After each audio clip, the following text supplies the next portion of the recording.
In the beginning was the Word, and the Word was with God, and the Word was God. He was in the beginning with God. All things were made through him, and without him was not anything made that was made. In him was life, and the life was the light of men. The light shines in the darkness, and the darkness has not overcome it. There was a man sent from God, whose name was John. He came as a witness to bear witness about the light, that all might believe through him. He was not the light, but came to bear witness about the light. The true light, which gives light to everyone, was coming into the world. He was in the world, and the world was made through him. Yet the world did not know him. He came to his own, and his own people did not receive him. But to all who did receive him, who believed in his name, he gave the right to become children of God, who were born not of blood, nor of the will of the flesh, nor of the will of man, but of God. And the Word became flesh and dwelt among us, and we have seen his glory, glory as of the only Son from the Father, full of grace and truth.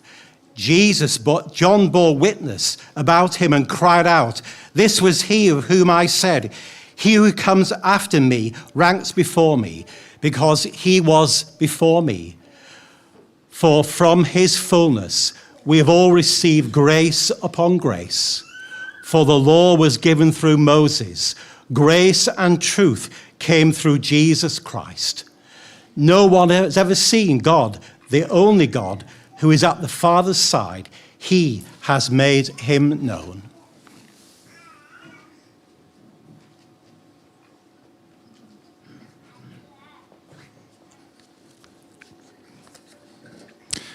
About 1400 years ago, a bit north of here, there was a king, King Edwin of Northumbria.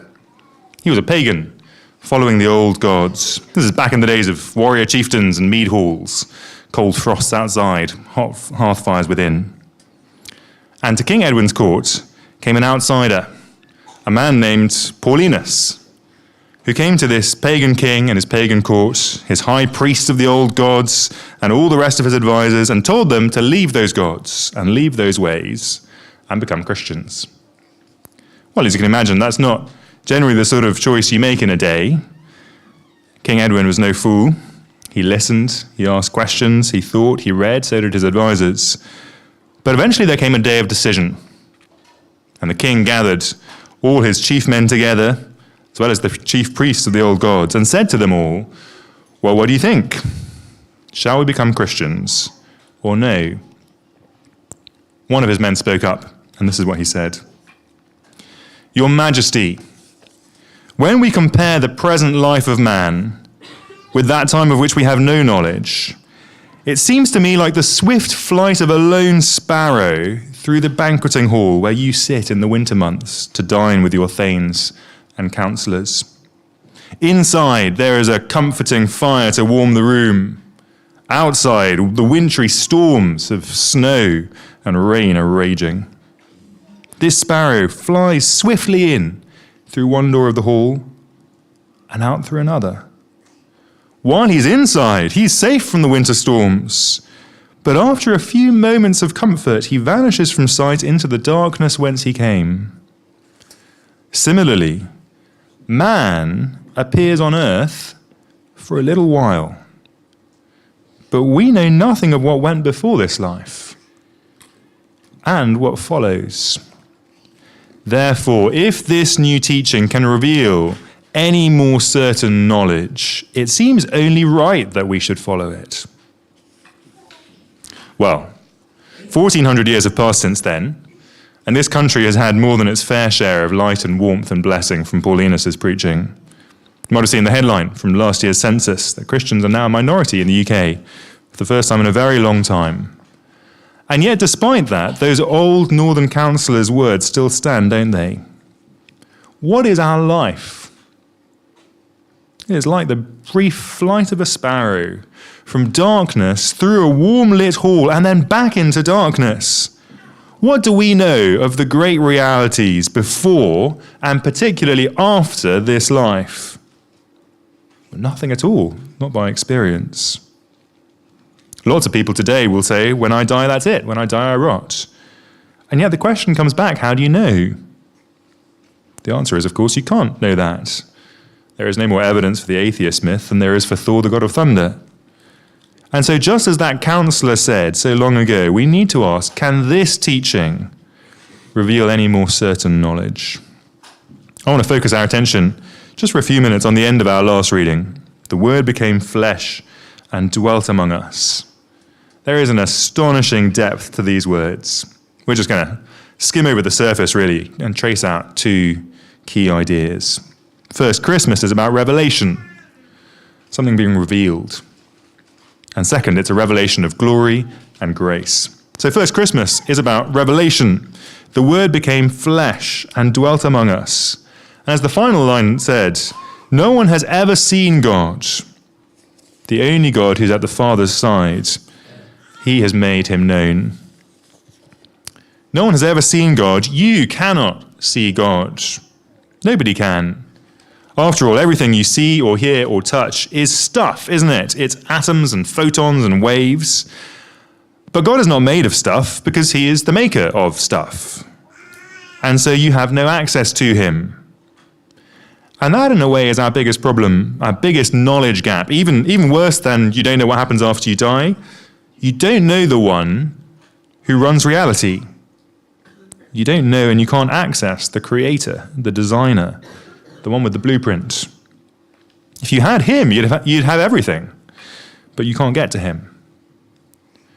And the central claim of Christmas is that even though no one has ever seen God, God has made himself known. Jesus Christ is many things, all of them good. He is a king. He's a wise teacher. He's a savior. But above and behind all those things, the reason for all those things, he is God. In some mysterious and wonderful way, the Word who is always with God and who is himself God. The only God who at the same time is at the Father's side. He is both God and God's message, both God and the revelation of God, God and the Word of God. Now that is a claim far too big to prove in a few moments on a Sunday evening, but there is plenty of evidence for it, let me say. In the life of Jesus, so different from any other man, in his character, his love, his fierce right anger, and his extraordinary tender kindness. And then in the teaching of Jesus as well, so wise, and at the same time so down to earth, exactly as you'd expect from the one who made the world. In the miracles of Jesus, effortlessly running the creation that he himself made. In the resurrection of Jesus from the dead, as he triumphed over mankind's final enemy, and in the changed lives and hearts and homes of his people in the last 2,000 years, there is plenty of evidence. The simple, extraordinary truth is that God has come down. Like that counselor told Edwin so long ago, if this teaching reveals certain knowledge, then it's only right that we follow it. And that's true, isn't it? If God has made himself known, we must pay attention. And that would still be true if God had made himself known and it turned out that it was all a bit grim. If he turned out to be a harsh master, a grim lord, it would still be better to know, wouldn't it? You want to live in the light of reality, even if reality isn't much fun. But wonderfully, that is not what we find in Jesus. What do we find in him?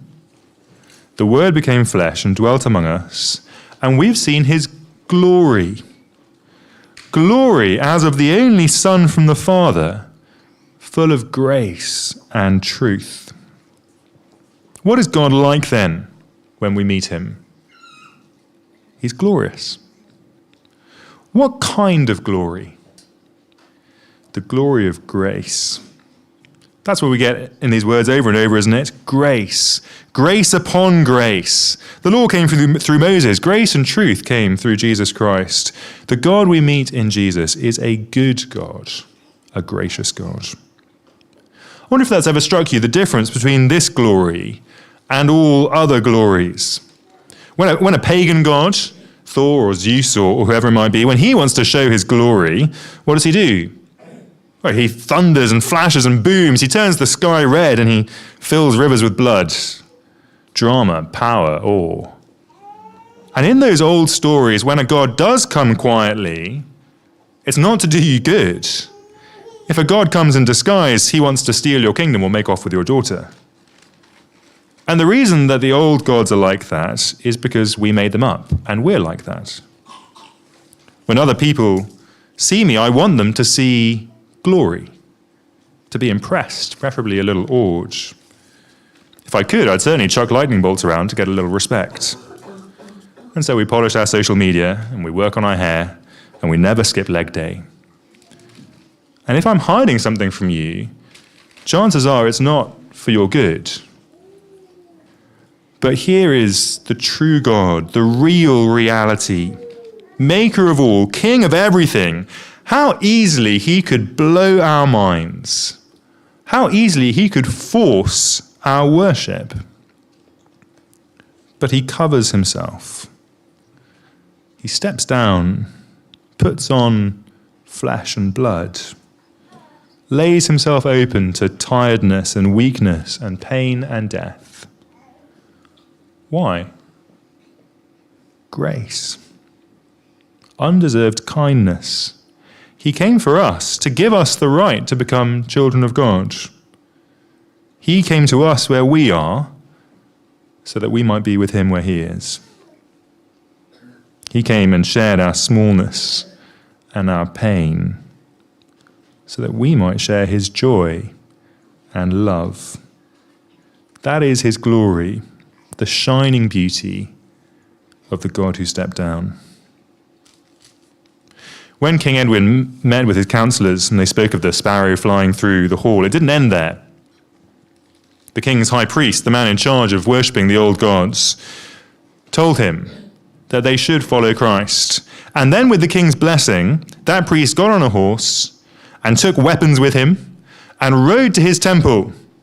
And in front of the worshippers, he hacked down the idols and desecrated the holy places. His life's work, his job security, he gladly threw it all away. Because here was something better, something certain, the glory of a gracious God. In the same way, the arrival of Jesus makes a demand of us. Will we come to the light or prefer the darkness? Will we see the glory and grace and accept it, receiving the God-man as our God? Without him, there is only darkness in the end. But with him is the light, the true and certain revelation of a good God. Like Edwin, if that's new to you, you might need to think and ask questions and listen and read. But in the end, the other gods must fall, and the gracious, humble Word made flesh must reign for you too. And with that, we're going to sing our final song.